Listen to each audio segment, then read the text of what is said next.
প্রবাসী কল্যাণ ও বৈদেশিক কর্মসংস্থান মন্ত্রণালয় এবং হযরত শাহজালাল আন্তর্জাতিক বিমানবন্দর কর্তৃপক্ষের তথ্য অনুযায়ী প্রতিদিন গড়ে 12 থেকে 13 জন রেমিটেন্স যোদ্ধার মরদেহ দেশে আসে। প্রতিটি মরদেহ ফেরার ঘটনাতে আছে করুণ এবং মর্মান্তিক বিবরণ। অভিবাসন খাতের বেসরকারি গবেষণা প্রতিষ্ঠান রামরু ও ব্র্যাক মাইগ্রেশন প্রোগ্রাম মনে করে রেমিটেন্স যোদ্ধাদের বিষয়ে সংশ্লিষ্টদের আরও সচেতন হওয়া উচিত। গত 15, 16, 17 বছরে আপনার মধ্যপ্রাচ্য থেকে প্রায় 50,000 প্রবাসীর লাশই আসছে। আপনার সৌদি আরব থেকে প্রায় আপনার 13,000 লাশ আসছে প্রতিদিন। আমরা যেমন একদিকে লোকজন প্রতি ঘন্টা যেমন আমাদের 150 জন লোক বিদেশ যাচ্ছে, ঠিক একইভাবে প্রতিদিন গড়ে আমাদের কিন্তু 10 থেকে 12 জন প্রবাসীর লাশ আসছে। সবচেয়ে কঠিন কাজটা, সবচেয়ে ঝুঁকিপূর্ণ কাজটা কিন্তু আমাদের প্রবাসীরা করে। ওই কাজ ওই দেশের কর্মীরা করে না। লাশগুলো যে কার্গো গেট দিয়ে আসে, প্রতিদিন 8টা থেকে 10টা ডেড বডি আসে কাগজগুলো ক্লিয়ারেন্স করার জন্য, কারণ তাকে কাগজগুলো নিয়ে এই দপ্তর থেকে সেই দপ্তর নানান জায়গায় ছোটাছুটি করতে হয়, যে তারা যেন তাদের লাশটা যেন এক জায়গা থেকে নিতে পারে, কার্গোটা যেন ঠিক থাকে।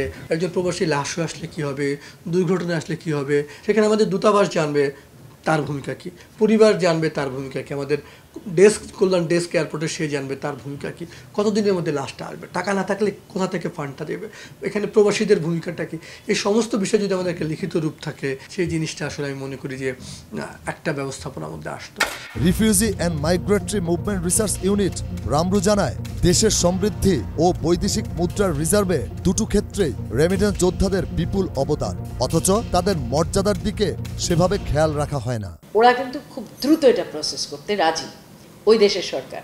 কিন্তু আমাদের দেশের যে অ্যাম্বাসি রয়েছে, সেই অ্যাম্বাসির থেকে এইটাকে যখন এই দেশের সমস্ত কিছু চাওয়া হয়, যে কাগজপত্রগুলো চাওয়া হয়, যে তার পরিবারের এটা পাঠান, যেমন পরিবারের একটা জিনিস পাঠাতে হয়, সেটা হচ্ছে যে পরিবারের তার নমিনিকে এটা যদি নির্ধারণ করে যে যাওয়া হয়, তাহলে কয়েক মাসের কাজ ওখানটায় বন্ধ হয়ে যায়। দেশের ভেতরে যে হয়রানিগুলো, এইগুলোকে কিন্তু আমরা ঠিক করতে পারি যদি অ্যাকাউন্টেবিলিটি আনতে পারি।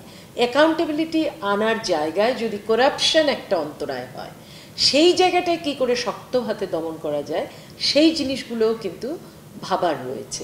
লাশটা আসলো, তার একটা নির্ধারিত জায়গা নেই, মালামালের সাথে পড়ে আছে, তার প্রতি যে সম্মানটা, সেটার জন্য এখানে বলা হয়েছে সিভিল অ্যাভিয়েশন এবং তাদেরকে বলতে যে মৃতদেহের একটা নির্দিষ্ট জায়গা সেখানে করে দিতে। দ্বিতীয় যে জিনিসটা হচ্ছে যে সেখানে একটা হিমাগার তৈরি করতে। তৃতীয় যে ব্যাপারটা আসছে, যে পরিবার সেখানে যাচ্ছে, কোনো ওয়ান স্টপ সার্ভিস আমরা চাই। যাদের পাঠানো অর্থে দেশের সমৃদ্ধি, সেই প্রবাসী রেমিটেন্স যোদ্ধারা যখন মারা যান, তাদের মরদেহ ফিরিয়ে আনতে যখন সপ্তাহ, পক্ষ, মাস পেরিয়ে যায়, ভোরে আসা মরদেহ বুঝে পেতে বিমানবন্দরে যখন দুপুর গড়িয়ে বিকেল হয়ে যায়, তখন আর বুঝতে বাকি থাকে না ভোগান্তিকে সাথে নিয়ে প্রবাসী হয়েছিলেন রেমিটেন্স যোদ্ধারা, ফিরেছেন সেই ভোগান্তিকে সঙ্গে নিয়ে।